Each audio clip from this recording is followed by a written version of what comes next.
I want to focus on that wonderful concept, that vital virtue that unfortunately and regrettably is often forgotten, the virtue of kindness, being kind. I want you to hear a story. 20 years ago, I drove a cab for a living. When I arrived at 2:30 in the morning, the building was dark except for a single light in a ground floor window. Under these circumstances, many cab drivers would just honk once or twice, wait a minute, then drive away. But I had seen too many impoverished people who depended on taxis as their only means of transportation to drive away. Unless the situation smelled of danger, I always went to the door. So I walked to the door and knocked. Just a moment, answered a frail, elderly voice. After a long pause, the door opened. A small woman in her 80s stood before me. By her side was a small nylon suitcase. "Would you carry this bag out to the car for me?" she said. I took the suitcase out and returned to assist the woman. She took my arm and walked slowly toward the curb. She kept thanking me for my kindness. It's nothing, I told her. I just try to treat all my passengers the way I would want my mother treated. When we got in the cab, she gave me an address. Then she said, "Oh, by the way, could you drive through downtown? It's not the shortest way." "Oh, I don't mind. I'm in no hurry. I'm on my way to a hospice." I looked in the rearview mirror and her eyes were glistening. I don't have any family left," she said, almost to herself. "The doctor says I don't have very long." I quietly reached over and shut off the meter. "What route would you like me to take?" For the next 2 hours, we drove all around the city. She showed me the building where she had once worked as an elevator operator. We drove through the neighborhood where she and her husband had lived when they were newlyweds. She had me pull up in front of a furniture warehouse that had once been a ballroom where she had gone dancing as a girl. Sometimes she'd ask me to slow down in front of a particular building or corner. She would sit staring into the darkness, saying nothing. As the first hint of sun was creasing the horizon, she suddenly said, "Okay, I'm ready. Let's go now."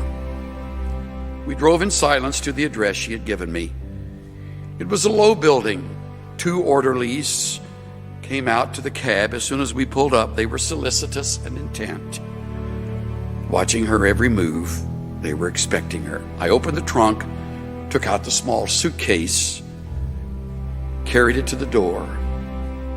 The woman was already seated in a wheelchair. "How much do I owe you?" she asked. "No, you don't owe me anything," I said. "Oh, you have to make a living," she answered. "Oh, there are other passengers," I responded. Almost without thinking, I bent over and gave her a hug, and she held on to me tightly. "You gave an old woman a little bit of joy," she said. "Thank you." I squeezed her hand, then walked into the dim morning light. Behind me, a door shut. It was the sound of the closing of a life. I drove aimlessly, lost in thought for the rest of the day. I could hardly talk. What if that woman had gotten in an angry driver earlier that morning, or one who was impatient? What if I had refused to take the run, or had honked once and driven away? On a quick review, I don't think I have done anything more important in all my life. I love that story. It sort of helps me allow life to make up its mind again. You need to remember that story. The times you will want to be anything but kind, because it is so much easier to bear a grudge and hate in return, or get back, or get even. Hate destroys the vessel it's kept in. Revenge never healed a wound. There's one thing all of us have in common: we've been mistreated by somebody. Some of you have known abuse, misunderstanding, and all of this has a way of siphoning your tank of kindness. It can make you hard, and you can get on with hard. You can get along with it. In fact, some will even respect you more because you're tough. But I urge you not to be. Be kind, tenderhearted, forgiving one another. When I am truly free of revenge and bitterness, there is plenty of room in my heart left for kindness. And not until.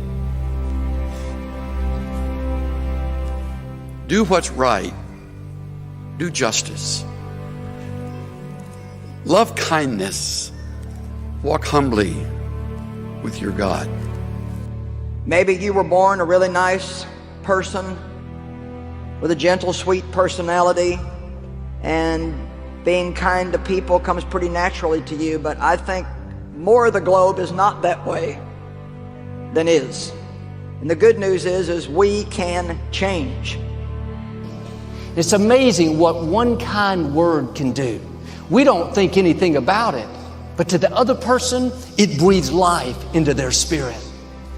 Our words have the power to lift people, to help them get through a challenge, to push them into their destinies.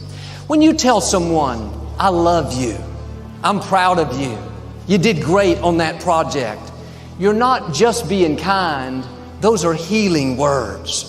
We don't know what people are going through. They may smile on the outside, but on the inside, they're hurting, they're lonely, they're discouraged.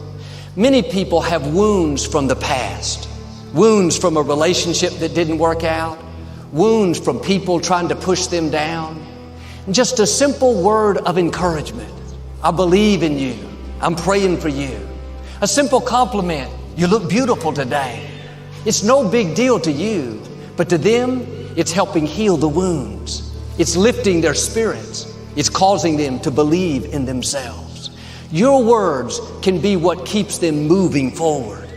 And God puts people in our lives on purpose so we can bring healing. Letting people know that you care does more than you imagine. You have the power to put someone on their feet. You have the power to keep them from falling into depression. You have the power to cause them to pursue their dreams. Be free with your compliments. You can think well of your friend all day long, but if you never tell them, they'll never know. God wouldn't have brought it up if He didn't want you to tell them. He wouldn't have put that thought in you if the other person didn't need it. You may not know them. It may not make sense to you, but God knows what He's doing. There's a reason they need your healing. Don't withhold it. Don't try to reason it out. In my early 20s, a young man started coming up to the gym to play basketball with us. He was a loner. He was very unfriendly, very cold. He never talked. Even during the games, he wouldn't interact with us. Most of the guys just ignored him. But something down in here told me to reach out to him and make him feel welcome. I found out that his name was Bo. When he would come into the gym, I would go over and say, "Hey, Bo, it's great to see you today." He never said anything. He just hit his chest twice and walked away. I didn't know what that meant, but I hit my chest twice and walked away. This went on for several years. I saw him 4 or 5 times a week. Well, I stopped playing basketball there, and I hadn't seen Bo in over 20 years. One Sunday, he showed up at church. I saw him afterwards. I thought, where do I know this guy from? He said, "I'm Bo. We used to play basketball together." That's the most I'd ever heard him talk. He went on to tell how he grew up in the projects At 14, he started living on his own. Nobody wanted him. He never felt loved or accepted. He said, one of the main reasons I went up to the gym was to hear you say, "Great to see you today," because nobody had told me that they were glad to see me. Those simple words, letting him know that I cared, were like life-giving water. Today, Bo is married. He introduced me to his children. He's setting a new standard for his family. What am I saying? Nobody is in your life by accident.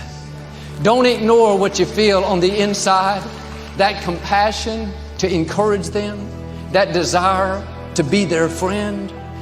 Take time to make them feel loved. Doesn't have to be something big. Just good to see you. I believe in you. I'm praying for you. Just let them know that you care.